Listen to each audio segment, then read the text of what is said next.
Welcome back to another Film Geek video. Now I'm sure you're wondering, why am I posting a June ranking video when there's still some new movies coming out? Well, unfortunately, my grandmother passed away earlier this week, and I'm going to her funeral soon and honestly, I'm just not going to have a chance to go to the movies and see new movies and make reviews and post things to YouTube and whatnot. So here we are. I had some free time on my hands, so I figured, why not try to keep my brain and my hands occupied and make a video so I'm not thinking so much right now, because even though I was kind of preparing myself for this, it still hurts. I still miss my grandma. She was quite a lady. She was a very, very amazing woman, and I'm going to miss her a lot. I am going to miss her a lot. But, she wouldn't want me to sit around and stew. She would want me to get out there and do some things. Some big announcement for the channel. I just recently partnered with YouTube with monetization. So sorry, you all are going to see some commercials here soon.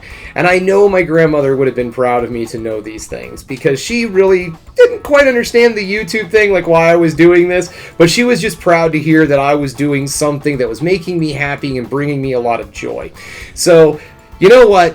This video's for you, Grandma. But you know what? We also need to head on over to that old series of tubes we call the internet, because it's time for me to rank all the new movies I saw in the month of June. Welcome to the internet, everybody! Let's get this ball rolling, shall we? Now, I did away with the A, B, C, D, F method of grading for this one because I only saw 6 movies this month, so I decided I'm just going to rank them from my favorite to least favorite film. So let's get this started with my favorite movie of the month of June, and funny because it's starring June Squibb, and that is Thelma. We're going to put that right there at number 1. Thelma tells the story of a nice little old lady who's minding her own business, and a couple of scam artists call her up and end up stealing $10,000 off of this woman. But this lady ain't having it, so she gets a hold of her friend Ben, played by Richard Roundtree. Yep, she got Shaft for the case. The two of them go after these scam artists to get her money back. Guys, I enjoyed this movie so much. This film has everything. It has comedy, it has drama, it has suspense, it has action, and it does a great job of making the elderly not the butt of the joke. There are moments where, yes, being older is the joke, but they're not the butt of the joke. They're just something that makes it a little funny.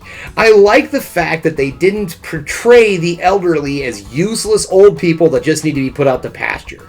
This film is charming, it's fun, it is everything that you want to see at the movie theaters, and I do believe it's still out there in theaters, so keep your eyes open. This is a solid one. Go out there, check this film out, because if it doesn't do great in theaters, make it a cult classic, because this film is great, and it deserves all the recognition it could possibly get. That brings us to the number 2 movie of the month, and I am going to go ahead and do The Bike Riders. Now, this movie, going into it, I was expecting a suspense crime thriller, and what I actually got was an intense drama that was more of a character study of the bike riders rather than something that tells a story of crime and all of this organized crime and so on and so forth. This movie was much more grounded in reality, and it told the story of these biker clubs before they became the gangs, basically. And I'm not saying these guys weren't like tough dudes that you didn't want to mess with. I just mean they weren't like an organized crime group. At the beginning of this whole thing, they all just started out as good buddies, hanging out, having some brews, having a good time, and then things divulge into chaos, basically. It basically, you know what, we can't have nice things, okay? That's all this movie says. Can't have nice things. I really enjoyed the performances in this movie. The more I think about it, Tom Hardy just was amazing in this film, and I would not be surprised if I see him nominated for an award for this movie, because he was really, really good in his role. He plays the leader of the biker gang, and it just shows not just the gang's transformation. I shouldn't say gang, because he was more of the leader when it was the club, and it just shows the transformation of where things go and his involvement in all of that and how he gets the club started and all. It is a very good film, guys, but if you watch the trailer and you're expecting something with a lot of action, more of a suspense thriller type of thing, This movie is not that at all. It is an intense drama character study. And if you don't like those, you're probably not going to enjoy this movie. If you think slow burns are boring, you're probably not going to like this movie. But in all honesty, I think it's a solid, amazing, excellently made film. That brings us to number 3, and to be perfectly honest, I feel number 3 is just as high quality as number 2, and that is Inside Out 2. Now, this is the other film that June Squibb is in. She plays nostalgia. So this movie is the story, of course, the continuing story of the emotions that are in a little girl's head, and they, so on and so forth, have adventures. Okay, it's Pixar, it's fun, and I really enjoyed this movie. I am not going to lie, guys, I was a little nervous going into this one, because as of lately, Pixar hasn't been knocking out of the ballpark with theaters. Now, I did really enjoy Turning Red, I did enjoy Soul, but boy, Lightyear was a letdown. And I mean, I've never been a fan of the movie Cars, but if someone said, Chris, would you like to watch Cars, or would you like to watch Lightyear? I would say Cars in a heartbeat. I would say I would watch the entire Cars trilogy before I put myself through Lightyear again. It's not terrible, it's just painfully average. But not Inside Out 2. Oh no, this is Pixar back to its awesomeness. This is Pixar at its finest. I really enjoyed this movie.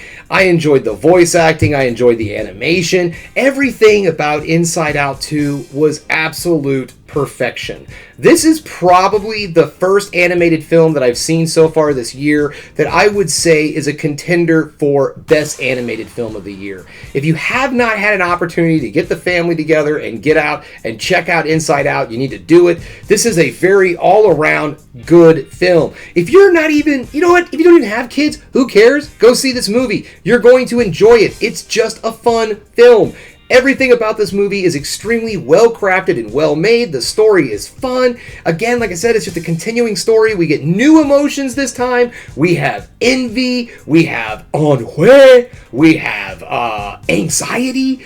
So there's some new characters and all, and the film does an extremely good job of bringing those new characters into, I mean, I guess you could say a franchise, into a film series where you already have beloved characters. So I thought the film really nailed it, and it was an awesome and very well made sequel. That brings us to number 4. This is a tough one for me. Now, I don't think that the movie that I'm about to choose was a bad movie. I don't think that it was necessarily a good movie, but I think it entertained me more than the next film on the list, and that is The Watchers. Now, The Watchers isn't a perfect film. Oh, far from it. The film doesn't really achieve what it wants to achieve by being a horror film. It actually is more of a dark fantasy film. I think that it might have really been ruined by the advertising of this film. Honestly, if they could have shown what this film was really about without giving away certain things that make the film interesting, then I think we would have pulled in a different audience. And I think it would have done better with people. But unfortunately, they advertised this as a horror film, and it did not reach the right audiences, and I don't think it really did so hot. And that's just my opinion. I'm not looking at numbers or anything. I'm just going off of what I've seen review-wise and other videos on YouTube and all. So I'm not really considering myself a defender of this film, but I do think I liked it. I did enjoy it. I did get some pleasure out of it. The story is about a woman who gets lost in the woods. And there's some more stuff to it, but we're just going to go completely basic. So a woman gets lost in the woods. While she's in the woods, she starts hearing some weird sounds. She gets spooked, and then she sees this building. And there's a woman who's like, get inside the building or you're going to die. So she goes running inside the building.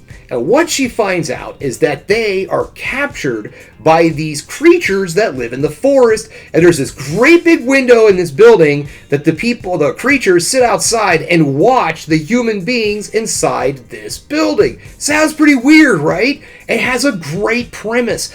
But that's pretty much all this movie has. The premise is great, and then it just kind of meanders around for a long time. It does have a great story. I did enjoy it. I just don't feel like the characters were really super fleshed out. The main character was okay, like they did a pretty decent characterization with her, but everybody else in the movie is just kind of like their quirks. You know, it's like, oh, this is this one, she does this, and this one's this one. He's the hothead, he might get angry. Stuff like that. No one was a real character, they were just quirks. But the story was intriguing enough. There was enough twists and turns in things that kept you interested. Basically, I feel like this is a solid stream it film. Out of curiosity, check this movie out. You might get some enjoyment out of it, or you might turn it off halfway through. I don't know. But it is a good streaming film. I don't know if it's something that you would necessarily want to go spend your money on. And that's why it finds itself at number 4. Coming in at number 5, I'm going to get some crap for this one, and that is Bad Boys Ride or Die. Bad Boys 4. At least I think it's Ride or Die. I can't remember. And that's about how this film is. I can't remember much. I really can't remember much. The most I remember is that Martin Lawrence is screaming at his top of his lungs for most of this film. There's a lot of explosions. Will Smith saves people's lives. Yeah, I mean, it was a Bad Boys movie, but it wasn't necessarily one of the good Bad Boys movies. And look, guys, I'll be honest, I wasn't a huge fan of the third Bad Boys film, but I feel like this one was worse than the third film. I was going to do a ranking video of the Bad Boys series, and I decided not to, because it was just going to be too obvious on what was what, and it was just going to be 1, 2, 3, 4, just like that. So I'm like, well, that's kind of boring. I just dislike them or like them in the order they came out or whatever. Actually, no. The only difference is that I like Bad Boys 2 more than 1. There you go. Ranking list done. I just thought this movie felt flat. It didn't have the same vibe as all of the other Bad Boy movies. It felt more akin to a Fast and the Furious movie. It had that same comedy. It had the same type of action. It was just like almost unrealistic. Well, no, let's just say it's unrealistic, okay? You got guys in their late 50s running around like they're goddamn teenagers. No, there's not a lot of realism to be had in these films. I don't know where to go with this series anymore. To be perfectly honest, I wasn't a huge fan of 3. I was even less of a fan of 4. But I do think that fans of the series are going to enjoy this movie. I am a fan of the series. I didn't think it was a great movie, but there is things here. It did have moments. It did have some pretty good action sequences. But all in all, I did not enjoy this movie near as much as the Michael Bay Bad Boys films. So that brings us to our last one, and I'm just going to put it right here because, that's just ceremonial at this point. The Exorcism. Oh, boy. This movie was bad, guys. So the premise of this film, it's about a washed-up actor. Now, how popular this actor is kind of left up in the air. They try to give you the feeling that he's some kind of big superstar, but it's debatable. All right, let's put it that way. So anyways, this washed-up actor who's had issues with addiction and alcoholism and all in the past, so that's what's causing his career to have issues. He gets the role of a lifetime, right? So he gets offered a role of a priest in an exorcism film. And everyone's going around going, oh my God, are they remaking it? Are they remaking it? Oh, they are remaking it. It's like nobody will say the damn movie. But anyways, he's taking over the role of the priest in The Exorcist. And this movie is kind of supposed to be a story of the weird shit that went on during the filming of the original Exorcist film. But then it's not. Which is fine, because for a while there when I was watching this movie, and I think it was for the first 45 minutes of this movie, I'm not going to say I was super entertained, because it moves very, very slow. But I will say I was intrigued where this movie was going, because what seemed like an exorcism film or a possession film was giving up on the entire idea that there's a possession. It seemed like the possession was going to be an allegory for alcoholism and addiction. And I thought, wow, you know what? It's still boring as hell, but I gotta say, I like where this is going. I like what's going on. And then at the 45-minute mark, they're like, guess what? He's a demon. There's a goddamn demon up in there. Oh, look how funny he's doing. He's doing cricky cracky and he's climbing around. Oh, boy. What the hell, man? This movie just ruined all of its goodness in the ending of the film. They just turned it into an average, been there, done that exorcism film. They didn't try to reinvent the genre. They didn't try to bring anything new to anything. They just gave us the same old crap we always have. Oh no, there's a demon inside your body. Here comes the priest.